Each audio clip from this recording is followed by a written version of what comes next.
有日远的小朋友用拍鼓的方式演奏台湾常用这条歌，为活动揭开序幕。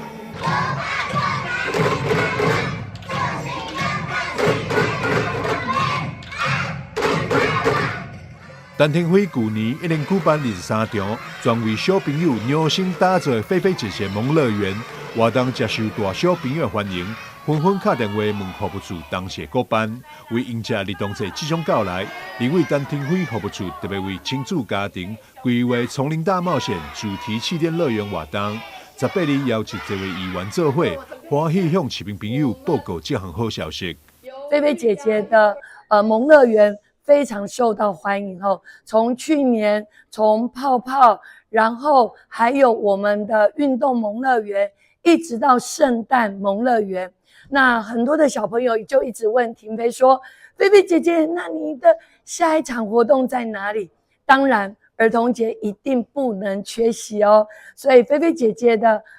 这个儿童节的活动呢，我们用一个不一样的主题乐园，就是菲菲姐姐的丛林冒险记来咯。我们用我们的气垫，大家最喜欢的气垫，我们做主题式的组合，也就是你来到我们的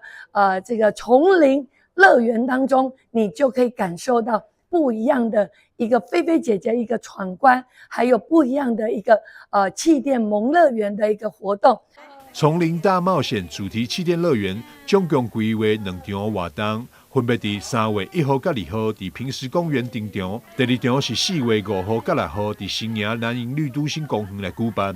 一场在永康，就是咱的溪南伫咱的3月初1甲3月初2。那有一场是在我们的新营，伫咱的K8，就是咱的儿童节这一天2天的活动，我们连续都是2天。3月1号、2号也是2天的活动，在儿童节4月5号、6号也是2天的活动，在我们的新营的绿都新，所以欢迎大家都是从早上10点到下午4点，希望大家一起来玩。丛林大冒险以昆虫作为主题，气垫溜滑梯、跳床、运动设施甲古迹造型阵地。另外，伫现场嘛，大心为小朋友准备了点心，希望打造一个互家庭共享快乐空间，促进亲子的活动，互大家做伙感受温馨的家庭氛围。记者张秀仪采访报道。